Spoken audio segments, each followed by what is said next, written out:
Hello, എല്ലാവരും സുഖമായിട്ടിരിക്കുകയാണോ? നമുക്കിന്നൊരു caramel കേക്കിൻ്റെ ഐസിങ് കണ്ടാലോ? ഫസ്റ്റ് ഞാൻ ക്രീം വെച്ചിട്ട് നല്ലപോലെ കേക്കിൽ സ്പ്രെഡ് ചെയ്ത് കൊടുക്കുന്നുണ്ട് കേട്ടോ.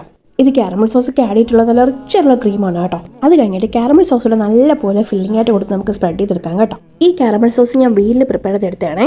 ഇനി ഇതിന്റെ മുകളിലായിട്ട് വൈറ്റ് ചോക്കോ ചിപ്സും കൂടെ തന്നെ കണ്ടൻസ് മിൽക്കും കൂടെ ആഡ് ചെയ്ത് കൊടുക്കുന്നുണ്ടേ.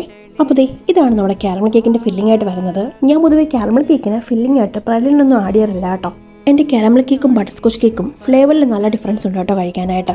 നമ്മുടെ ബട്ടർസ്കോച്ച് കേക്കിൽ കൂടുതൽ മിൽക്കായിട്ടുള്ള ഫ്ലേവറാണ് കേട്ടോ കൂടി നിൽക്കാറുള്ളത്. അതേസമയം നമ്മുടെ കാരമൽ കേക്കിൽ കുറച്ചുകൂടെ കാരമലൈസ് ചെയ്ത ഷുഗറിൻ്റെ ഫ്ലേവർ ആയിരിക്കും കൂടി നിൽക്കാറുള്ളത്. നമ്മുടെ കസ്റ്റമർ ഈ ഒരു ടൈപ്പ് കേക്കൊക്കെ ഓർഡർ ചെയ്യുമ്പോൾ ഈ വ്യത്യാസമൊക്കെ ഞങ്ങൾക്ക് എക്സ്പ്ലെയിൻ ചെയ്ത് കൊടുക്കാറുണ്ട് കേട്ടോ. ഇതാകുമ്പം നമ്മുടെ കസ്റ്റമറുടെ ടേസ്റ്റ് അനുസരിച്ച് നമുക്ക് കസ്റ്റമൈസ് ചെയ്ത് കൊടുക്കാനും പറ്റും. അപ്പോൾ നമ്മുടെ കേക്ക് ഇവിടെ ക്രംകോട്ട് ചെയ്ത് വെച്ചിട്ട് ഞാൻ അടുത്ത ദിവസമാണ് ഇത് ഫിനിഷ് ചെയ്തെടുത്തത്. അടുത്ത ദിവസം നമ്മൾ തിരക്കായി പോയതുകൊണ്ട് എനിക്ക് കേക്കിൻ്റെ ഫിനിഷിംഗ് വീഡിയോ എടുക്കാനായിട്ട് പറ്റിയില്ല കേട്ടോ. അപ്പോൾ ഇതാണ് നമ്മുടെ കേക്കിൻ്റെ ഫൈനൽ ലുക്ക്. ഇഷ്ടപ്പെട്ടാൽ ലൈക്ക് ചെയ്യണേ. കൂടെ തന്നെ ചാനൽ സബ്സ്ക്രൈബ് കൂടെ ചെയ്ത് സപ്പോർട്ട് ചെയ്യണേ.